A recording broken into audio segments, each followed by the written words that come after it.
Hi అండి. నేను ఈరోజు వండే వంట అంటే మిల్లిమేకర్ నానబెట్టేసానండి. మిల్లిమేకర్ నానబెట్టేసి ఇప్పుడు ఆయిల్లో ఫ్రై చేస్తున్నాను. దీన్ని ఫ్రై చేసింది మళ్ళీ మిల్లిమేకర్ కూర వండుతాను. ఎలా వండుతానో చూపిస్తాను. కొంచెం ఆవాలు వేసాను, ఉల్లిపాయ తురిమి వేసాను, టమాటా తురిమి వేసాను.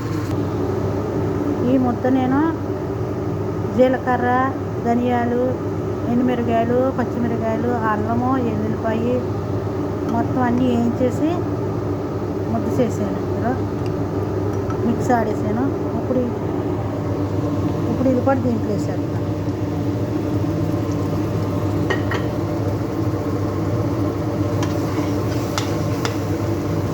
సాల్ట్ వేస్తున్నాను, కొంచెం కారం వేస్తున్నాను, కొంచెం పసుపు వేస్తున్నాను. ఇవన్నీ మిక్సింగ్ చేయాలి. ఈ మిల్లిమేకర్ నానబెట్టుకుని నీరంతా పిండేసి ఫ్రై చేసాను ఆయిల్లో. ఇవి కూడా వేసేస్తున్నాను. కరివేపాకు లేదు, కొంచెం కొత్తిమీర వేస్తున్నాను.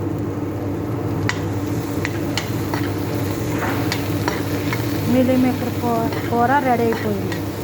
మీకు నచ్చితే కనుక మీరు కూడా ఇలా ట్రై చేసుకోండి. మళ్ళీ మిల్లిమేకర్ వేసాక నీళ్ళు పోయకూడదు. లేదు దేంట్లో నేను నీళ్ళు పోయిలా, పచ్చివాసన పోయేదాకా అలాగే వేయించుకుంటామే.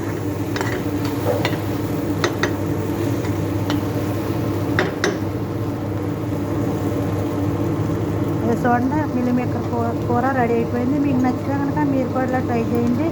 నీళ్ళు అయిపోతుంది. మళ్ళీ నీళ్ళు వేస్తే మళ్ళీ ముక్క గట్టిగా ఉండదు, మళ్ళీ అది నీరు పట్టేస్తుంది, బాగోదు, రుచి ఉండదు.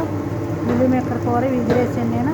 మీకు నచ్చితే కనుక మీరు కూడా ఇలా ట్రై చేసుకోండి. నచ్చితే లైక్ చేసుకోండి, షేర్ చేసుకోండి, సబ్స్క్రైబ్ చేసుకుంటే మర్చిపోండి. ఉంటాను. Okay, bye.